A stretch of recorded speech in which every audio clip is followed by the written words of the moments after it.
fishnets. Now you only get it in your night dress. Discarded all the naughty nights for niceness. Estamos en el Faradio y hoy tenemos conversación cultural con un invitado que tenemos en Cantabria, en la Asociación Cultural Octubre de Torrelavega, concretamente este mismo viernes, que se llama Juan Pinilla y que es un cantador flamenco y muchas cosas más. Pero vamos a empezar por lo de cantador. Muy buenas, Juan, ¿cómo estás? Muy buena, pues encantado de compartir desde este sitio maravilloso de la Fundación Jorge Guillén un ratito con vosotros. Bueno, ahora mismo estás en Valladolid esperando a tu llegada a Torrelavega para actuar en la Asociación Cultural Octubre. Y hay que decir que en Cantabria, aunque sí hay algunas iniciativas, tenemos una en Santander que ya se viene haciendo desde hace 2 o 3 años, que es un festival de flamenco, pero el flamenco no es lo más habitual en la oferta cultural que tenemos en Cantabria. Con lo cual te quiero preguntar, para empezar, ¿cómo fue el contacto con la Asociación Cultural Octubre para que actúes en Torrelavega? Muy bien. Bueno, pues yo he estado esta sería la tercera vez que voy a Cantabria. La primera estuve en mis inicios pues concursando en un concurso que se hacía. Había un grupo bastante bueno de aficionados en torno a una peña flamenca en Santander, que guardo un recuerdo de ellos fabuloso. Y después estuve cuando se cumplió, creo que el 25 aniversario de la Casa de Andalucía en Cantabria, que fuimos al Parlamento. Estuvimos allí en el Parlamento y canté en la sede del Parlamento. Y también un recuerdo maravilloso de Santander. Y esta va a ser la tercera. Y bueno, pues gracias a las redes sociales me contactó concretamente Aris, uno de los integrantes, como bien sabes, y creo que un poco auspiciado por el libro que acabo de publicar, por mi última novela, primera y última novela, porque es mi primera novela, pero no mi primer libro, y sí que mi última publicación. Y vio la gira que tenía y, bueno, hemos podido, después de Valladolid, concertar esta cita que me apetece tantísimo en Torrelavega. Bueno, lo que vienes es presentando disco que se llama ¿De dónde viene ese lamento? Digamos que ya has dado alguna pista, que también escribes libros, es decir, no solamente tienes una dedicación de cantar, de ser un cantador, pero ¿de dónde te viene la pasión por el flamenco para que te dediques también profesionalmente a ello? Bueno, pues me viene del seno familiar. Mi abuela Encarna cantaba muy bien. Pues en definitiva ya su hijo, los hermanos de mi padre, casi todo. Y mi padre, yo diría que es el que mejor manera apunta. Pasa que ha trabajado toda la vida, se ha dedicado a otras cuestiones. El flamenco es una música de tradición oral y todavía en Andalucía se sigue cultivando. Bueno, ya por suerte está extendido, ¿no?, por todas partes, pero se sigue cultivando en las familias. Y a mí me llegó pues eso en el seno de la familia y cantábamos en las reuniones, pero nunca lo hacía de forma profesional. No fue hasta que ya en mi primera carrera, viviendo allí con los amigos, mi amigo Raúl, uno de mis mejores amigos, me apuntó a un concurso y por hacer la broma yo fui y gané el primer premio. Entonces, a partir de ahí me di cuenta que aquello que tanto me gustaba podía suponer también una manera de pagarme mis estudios, de ayudar a mi casa, en fin, los gastos que supone un hijo universitario. En este caso éramos 2. Bueno, pues a partir de ahí, como el que no quiere la cosa, fui poco a poco dejándome querer. Me llamaban de la Peña de la Platería, me llamaban de la Peña La Parra, de la Peña de Montefrío, Peña Flamenca, que son las asociaciones donde se sigue cultivando, ¿no?, esta llama viva del flamenco. Bueno, entonces no es sorprendente que si por hacer la broma ganas un premio en un concurso, que luego cuando te lo hayas tomado un poco más en serio hayas estado incluso nominado a los Grammy Latino, para que nos hagamos una idea de lo que viene a Torrelavega este viernes, de que tenemos un nominado a los Grammy Latino. ¿Cómo viviste aquella experiencia? Bueno, pues además tengo que añadir que fue tremenda.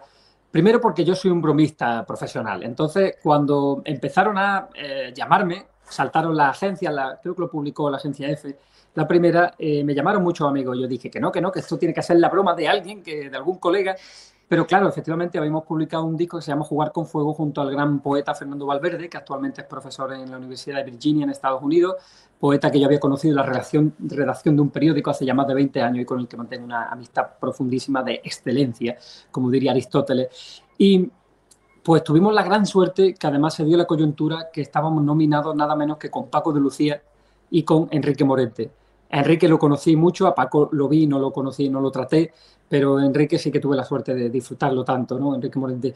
Y Paco acababa de fallecer, porque esto fue en el año 2014, con lo cual imagínate, para nosotros como flamencos de culto, que rendimos culto a estas grandes figuras, encontrarnos David Caro, el guitarrista, Fernando Valverde y yo, en este caso poeta y un cantador, pues allí en Las Vegas, que nos pilló de gira además por Estados Unidos, estuvimos en la gala, conocimos a Calle 13, Juanes, recuerdo que estaba a Joaquín Sabina, ya lo conocíamos, era un homenaje a Joan Manuel Serrat en el MGM Grand Garden de Las Vegas, que aquello de flamenco tiene bien poquito, porque es un sitio donde tú no sabes si es de día o es de noche, allí está todo el día la gente consumiendo en las máquinas, ahí está una piscina con olas, es decir, tú te crees que es de día, porque lo que se trata de allí es de consumir, ¿no? Y en fin, fue una experiencia muy, muy alucinante para nosotros. Cuando tú ves tu nombre al lado del de grandísimos artistas reconocidos a nivel mundial, no sé si te lo tomas, bueno, aparte como que pueda ser un cumplido porque significa que tienes que estar haciendo las cosas bien, pero no sé si te supone también una especie de responsabilidad, ¿no? Por decir, a lo mejor, precisamente por aparecer junto a esas grandes figuras, tengo que ser alguien que continúe un poco con el legado, ¿no? No, claro, y yo a partir de ganar la lámpara minera, que yo creo que es el premio más importante en el mundo flamenco en la actualidad, en el Festival del Cante de las Minas, que esto fue en 2007, yo todavía trabajaba en el periódico La Opinión de Granada, pero ahí me tuve que plantear las cosas, porque efectivamente yo empezaba ya a aparecer en carteles con Juanito Valderrama, unos años antes, con, no sé, en aquella época Chocolate, no sé, Chano Lobato, tantas grandes figuras las que yo había visto de pequeño en la televisión, José Mercé, Diego Clavel, al que adoro, el Cabrero, ¿no? Y a partir de ahí ya dije, bueno, esto me lo voy a tener que tomar un poco más en serio, efectivamente, porque ya no solo por la gente que tengo al lado, sino porque es una tradición y es una tradición y es un legado al que le profeso eso, devoción y que me gustaría, por supuesto, continuar, pero con la dignidad que este mismo legado musical que viene de tan antiguo requiere. Volviendo a lo que te preguntaba al principio, que nos has contado las experiencias que has tenido en Cantabria previamente, y aunque es verdad que seas un poco de donde seas de España, pues cuando dices qué es lo bueno que tenemos, una de las cosas que se cita desde luego es el flamenco por la raíz que tiene aquí, pero ¿notas tú también diferencia norte-sur? Como que en el sur parece algo que parece arraigado y que te puedes encontrar en cualquier calle y en el norte no tanto. Bueno, es difícil encontrar en el norte flamenco, es muy difícil. En Andalucía se tiene tan asimilado que los jóvenes no le echan ni cuenta. Y lo que yo diría es que hay mucho más respeto fuera de Andalucía por el flamenco que en la misma Andalucía, ¿no? Que quizá bueno, por esta cuestión de que está uno acostumbrado a sus familiares, está uno acostumbrado a sus amigos, no le echan las mismas cuentas. Y yo lo que sí veo, y sobre todo si salimos de nuestras fronteras, ¿no? Si nos vamos ya a otros países, pero en el norte, quizá la zona más flamenca que yo pueda ubicar en el norte es Zamora. En Valladolid también había un foco flamenco importante, que es donde me encuentro, pero Zamora es una tierra que no te lo explica, y Cataluña por la emigración andaluza. Es verdad que las zonas donde han emigrado andaluces, en el País Vasco también, pero no tanto Cataluña y Zamora por lo que sea, porque en Zamora estamos hablando de zamoranos, allí no hay emigración andaluza apenas, ¿no? Por lo que sea, arraigó el flamenco con una fuerza tremenda, yo creo que por el influjo de José Blas Vega, que fue un gran investigador sin lugar a dudas. Entonces, sí que es muy difícil. El flamenco nace en Andalucía, pero obviamente se extiende por toda España y tú te encuentras barrios y comunidades donde se canta. Ya da igual que sea Salamanca, fíjate Rafael Farina, ¿no? Por ejemplo, o en Madrid, que tienen ya está una forma propia de cantar, llega a Galicia, llega a todos sitios. Pero digamos que en Andalucía se sigue cultivando mucho más en el ambiente, ¿no? Por ejemplo, yo ayer estuve en el Teatro Alhambra, en Granada, y allí había, pues no sé cuántas, pero más de 300 niños pequeños bailando y cantando, y es decir, es una cosa que se sigue manteniendo. Bueno, esto es algo fundamental. Si quieres que una cosa que es propia de, no solamente de la cultura, es que ya de la propia identidad de una sociedad, es necesario que las nuevas generaciones lo aprendan, sepan en qué consiste. No solamente es, te voy a poner un vídeo de Camarón de la Isla, eso está muy bien, pero hace falta cultivarlo más. No sé si tú en algún momento has notado que hubiera alguna falta de reconocimiento sobre lo que ha sido el flamenco en tu zona o en general en España. Sí, sí, sí, no. Y durante mucho tiempo se consideraba, bueno, hubo una época en la que el flamenco estaba hasta prohibido, a principios del franquismo, y se decía ni flamenco, o sea, prohibido el cante. Hay un cartel que todavía muy antiguo que se prohibía el cante, y a los flamencos les aplicaban la ley de vago y de maleante, ¿no? Es decir, Ujú. se consideraba muy, muy mal, muy, muy barrio bajero. Por suerte, Federico García Lorca, Manuel de Falla, ya en 1922 esto lo supieron ver, es decir, ver la grandeza que había en el flamenco, porque el arte popular a veces se abraza con el arte más culto, por llamarlo de alguna manera, por la música más culta, en tanto que es tan descarado, no le tiene miedo a nada, que arriesga tanto que acaba teniendo grandísimos aciertos, ¿no? De ahí que Manuel de Falla hundiera parte de las raíces de su música, como Miles Davis después, ¿no? Y tantos otros que se han enamorado del flamenco. Y quiero decir, todavía cierta élite intelectual considera el flamenco, pero por desconocimiento, yo diría, aunque como gustos hay colores, como algo de, bueno, como de más bajo nivel, pero qué duda cabe que esto tiene que ver mucho más con el desconocimiento. Es cierto que en la universidad ha aterrizado hace poco y el flamenco ya se estudia en la universidad, se estudia como grado superior en los conservatorios, casi como carrera, ¿no? Es decir, ese reconocimiento lo hemos luchado durante mucho tiempo. Ahora el problema ya es que se institucionalice y que los flamencos acaban siendo pues una especie de esclavos de ese nuevo señorito que es la administración, ¿no? Y en el momento en que necesitas de tu sueldo de la administración o de las becas que se suelen pedir para realizar determinados trabajos o las subvenciones, pues acaba siendo, deja de ser un artista libre para convertirte en eso, en un esclavo de la administración y orientarte incluso ideológicamente en el sentido de forma de componer hacia esa administración. Ujú. Bueno, también ya hemos visto faceta de cantaor, ya nos has dicho que también eres escritor y también eres periodista. Y claro, He trabajado 8 años. como Claro, es periodista. que cuando me presentan, a mí me presentan muchas veces actor, traductor, porque bueno, mi primera carrera en la universidad fue traductor, ¿no? Acabo de traducir un libro de José Saramago, un libro inédito en español que se llama Os Apontamentos, que fue precioso porque fueron sus columnas en la época de la Revolución de los Claveles, ¿no? Entonces Saramago está maravilloso, está muy interesante, además desde el punto de vista político, social, lo que cuenta Saramago, que como sabemos lo expulsan del periódico, del diario de noticias, lo expulsan, se queda sin trabajo y con 60 y tantos años dice, pues ahora voy a ser escritor. Y acaba siendo premio Nobel de Literatura y doctor honoris causa, aquel niño humilde que no pasó apenas por el colegio, ¿no? Y lo de escribir, bueno, tengo una biografía de Saramago precisamente, tengo un ensayo sobre el flamenco y ahora tengo Los colores de la nieve, que es el último libro, mi primera novela, el último libro con el que estoy girando también, presentándolo. Es decir, van sucumbiendo las dudas que a mí mismo me plantea cuando me presentan. Lo de actor, bueno, como actor únicamente he hecho algún papel de teatro, pero sobre todo la película El habitante del olvido, donde pongo voz y algunas interpretaciones a Luis Cernuda, ¿no? Que acabo de ver aquí en la Fundación Gorrillén, que tiene ese fondo documental tan maravilloso en Valladolid. Acabo de ver unas cartas de Luis Cernuda que hay, ¿no? En fin, en cualquier caso, pero como cantador es lo que menos dudas me plantea, y el periodismo lo llevo ejerciendo desde el año 2001, aunque 2002 empecé ya en nómina, digamos, estudiando toda mi primera carrera, apenas tenía 20 años, y empecé como crítico de flamenco. Eso es lo que tuve que abandonar cuando gano la lámpara minera, que me profesionalizo en el punto de vista musical y no es ético ni coherente estar criticando a tus compañeros. Eso lo hacía a lo mejor Juan Ramón Jiménez en la época ya saben, los literatos, que cómo se llevaban entre ellos, pero en música es algo bastante oscuro.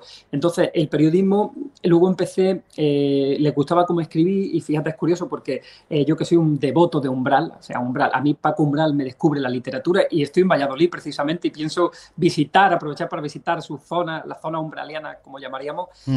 Umbral me introdujo en el mundo de los artículos. Le gustaba tanto como escribía a los jefes del periódico que me pusieron un artículo semanal, aparte de la página que tenía de flamenco. Después me metieron una página entera donde hacía crónicas, entrevistas, reportajes, con lo cual toqué todos los géneros del periodismo y ahí aprendí en la redacción de un periódico a decir en 5 palabras lo que hay que decir en 5 palabras. Luego hice algo de radio, hice también televisión en Canal Sur Radio, en lo que era Localia en aquella época, y fue muy bonito porque la televisión fue un programa de entrevistas por donde pasó Wyoming, Pepe Sacristán, Chu Gutiérrez, bueno, tantos que no recordaría. Todos los políticos del momento eran entrevistas en las que yo algo cantaba siempre, ¿no? Así que lo fui combinando de la mejor manera posible. Y como periodista, ¿tú qué echas en falta en los medios de comunicación? Si quieres, enfocado a lo flamenco en particular o a lo cultural en lo general, porque parece que ahora estamos en una permanente disputa de el partido A dice esto, el partido B dice lo otro, luego hay otros partidos que añaden un poquito más de ruido a veces también a la conversación, pero igual necesitamos también tener un poco más de espacio para lo reposado, para un artículo que haga una crítica de una novela, de un disco de flamenco, por ejemplo, de un concierto, lo que tú no puedes hacer como crítico, pero a lo mejor se echa en falta que haya más críticos, ¿no? Para hablar de qué es lo que se mueve en la escena, ¿no? Es que ya no hay medios que paguen críticos acuérdate, ya a partir de la crisis de 2008 los críticos se fueron prácticamente, ¿no? Se fueron porque no pagaban ya los periódicos. Y hoy día la gente que ejerce crítica, en la mayoría de los casos, que todavía siguen existiendo en nómina, lo hacen casi de forma altruista y gratuita, y eso pues ha rebajado muchísimas veces el nivel. Yo mismo veo críticas de flamenco que me llevo las manos a la cabeza, ¿no? Lo que echo de menos en los medios es primero, que existan...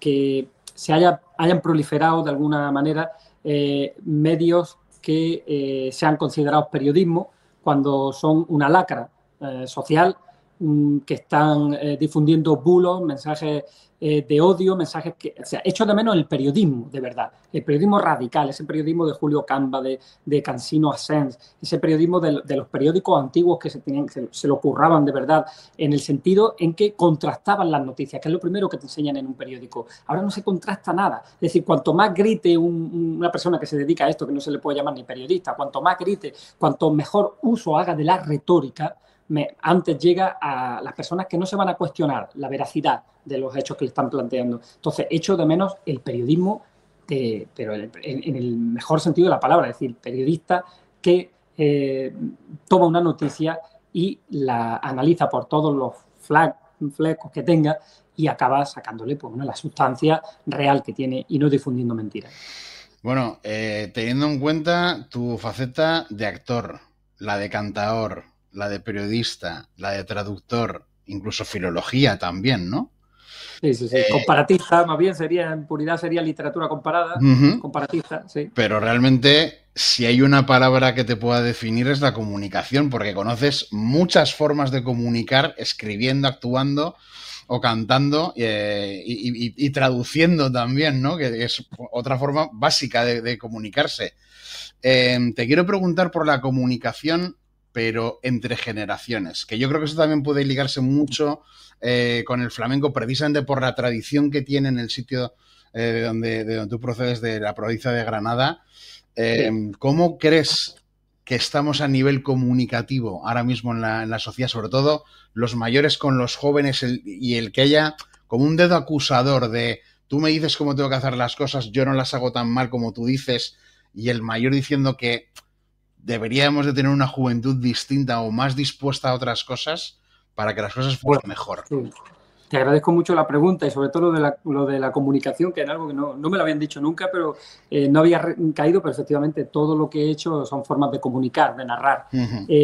Bueno, creo, yo en ese sentido tengo una parte muy pesimista y otra muy optimista. Es decir, me quiero explicar, no rebullo en el sentido que cuando voy a la universidad y veo el nivel de la sensibilidad de las chicas, de los chicos, pues digo, bueno, pues que gente muy bien avenida y gente que está muy preocupada por su entorno y gente que pues que tienen todavía respeto, mantienen la forma, el respeto. Pero luego, cuando yo que vivo tanto en la calle y además que estoy tan en contacto pues a veces con barrios llamados marginales o con esas sociedades, veo las dificultades reales a las que se enfrentan pues bueno, los padres a la hora de educar a sus hijos. Primero, creo que las nuevas tecnologías están jugando un papel absolutamente negativo, pero lo están jugando porque no estamos nosotros desde arriba, no estamos sabiendo plantear las cosas bien. Y se plantea como una especie de banquete en el cual los jóvenes, como tienen tanto que escoger, acaban con una especie de hartazgo, una especie de hastío hacia todo que les lleva, pues, yo diría como una suerte de nihilismo en el que se encuentran varados, donde no hay orden moral, no hay ley, no hay ética, y Y la verdad que la culpa no es de ellos, es de un mundo muy complejo, muy difícil, muy enfrentado, muy polarizado, que le estamos dejando a los jóvenes y en el que tenemos una asignatura pendiente de por lo menos intentar de alguna de las maneras, antes apuntábamos a alguien luchando contra la verdad, contra la posverdad, perdón, de todas las maneras intentar dejarles mejor mundo del que tenemos nosotros, porque todo lo que apunta, y me remito al informe Petras, que esto viene de los años 90, decía que estábamos en los años 90 ante las primeras generaciones que iban a vivir peor que sus padres. Y eso ya es muy preocupante. Yo creo que ante esta forma de comunicarnos que ha cambiado tanto y evidentemente no se trata de decir que tenemos que deshacer todo lo andado en los últimos años. Hay que adaptarse a que nos comunicamos de una forma distinta, pero quizá sea un momento para poner especial acento en ahondar en la memoria, en saber qué es lo que hemos sido siempre, qué es lo que eran, lo que nosotros éramos cuando éramos niños o cuando nuestros abuelos eran niños o nuestros tatarabuelos eran niños, de qué manera hemos ido evolucionando, pero sin olvidarnos precisamente de dónde venimos, ¿no? Absolutamente.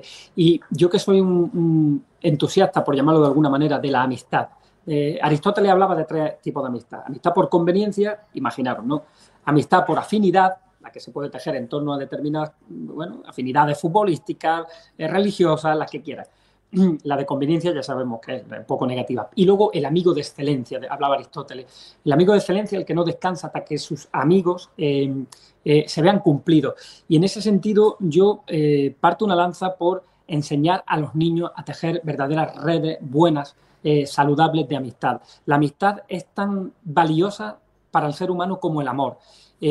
A lo largo de mi vida he ido comprobando cómo las personas que tienen amistades verdaderas, intensas, cercanas, mantenidas en el tiempo, son personas bastante más abiertas, con un concepto mucho más abierto de las cuestiones sociales, políticas, religiosas, porque al final en esa heterogeneidad de personajes, esa federación, como diría el poeta Luis García Montero, federación de extraños personajes, que son los grupos de amigos, pues se acaban tejiendo en relaciones con personas que no tienen nada que ver contigo. Entonces, y es una manera de empezar a respetarnos los unos a los otros. Yo abogaría por relaciones fuertes de amistad, y lo digo aunque parece una obviedad porque vivimos en un mundo de individualismo atroz que nos ha llegado de los imperios yanquis sin lugar a dudas y nos lo han metido, nos lo han colocado en la cabeza, porque nosotros los que tenemos la sangre caliente no somos de esa forma, pero nos ha llegado por las series, nos ha llegado por los presentadores, nos ha llegado por los actores, por las televisiones, y nosotros no somos así.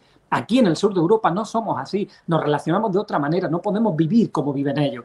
Y nosotros necesitamos, somos seres gregarios, necesitamos, aquí tenemos mucha más luz, necesitamos salir, relacionarnos y sobre todo con relaciones de calidad que nos hagan ver quiénes somos y que nos metan caña también en un momento dado. Eso es el amigo que no descansa hasta haber cumplido a su amigo de excelencia. Por lo tanto, permíteme que yo recete amistad de excelencia al modo aristotélico o amistades de corazón, porque no le encuentro otra salida si no es a través de la amistad, de la sororidad y del mutuo entendimiento entre las personas, entre los pueblos, a esta situación tan terrible que estamos viviendo. Bueno, y comunicarse, si es que comunicarse es fundamental al final, claro, entre todos. Te quiero preguntar, Juan, ¿cómo es la comunicación contigo mismo? ¿Cómo se comunica el Juan Pinilla cantaor con el Juan Pinilla escritor o con el Juan Pinilla actor? Que al final, pues es una manera como de desdoblarse en diferentes artes, ¿no? Y claro, pues, ¿cómo llevas el saltar de una a otra? El otro día me preguntaban que cómo pasaba del registro académico, que a veces hago publicaciones académicas, universitarias, al registro de puramente literario. Pues verá, nosotros cuando estudiábamos neurolingüística, en traducción e interpretación, nos explicaban que estaba el área de Wernicke, donde está la comprensión del lenguaje, y el área de Broca, donde guardábamos el lenguaje, y que si a partir de los 7 años tú aprendías un idioma, ese área se te parcelaba. El francés por aquí, y si aprendes inglés, por aquí. Pero los niños que nacen bilingües tienen el área de Broca, digamos, toda entera para su lenguaje y los meten en el mismo sitio. Por eso no tardan apenas en hacer esas conexiones. Te das cuenta que una persona que aprendió el inglés, de pasar del castellano al inglés, tarda un poco, salvo que lo tenga muy reciente. Quiero decir, pues yo lo vivo como un todo, como un totum, porque para mí hay una base que es la literatura, para mí el flamenco es literatura, para mí el mundo de la interpretación al final acaba siendo literatura, el mundo de la investigación, el mundo del periodismo también es literatura, la comunicación para mí es literatura porque parte de la retórica, y acordémonos de que esto viene de los sofistas, ¿no? Anteriores a Aristóteles y Platón. Es decir, para mí todo parte de una base que es la literatura cantada, porque la literatura de hecho viene de litera y de lira, cuando se habla de poesía, de la lírica, de lira, que casi todo era cantado antiguamente, acordados de los cantos del Gilgamesh y todo esto. Quiero decir que lo vivo como un todo en el que procuro nutrirme, desenvolverme y explicarme, porque la comunicación conmigo mismo en un mundo donde vivimos también, para mí es una especie de plaga esto de la espiritualidad, que está todo el mundo con la espiritualidad, que no deja de ser al final hilo de lo mismo, de heraldos de el egoísmo, egocentrismo, individualismo al que nos están apuntando, yo digo desde los canales yanquis, pero al final es que la yanquización la tenemos encima. En ese sentido, para mí lo más espiritual es compartir y darle un sentido común a la existencia. Bueno, teniendo en cuenta todas esas facetas de cantar, escribir, actuar, haber estudiado traducción e interpretación, ¿por qué tú has tenido derecho a días que duran 38 horas y los demás solo 24?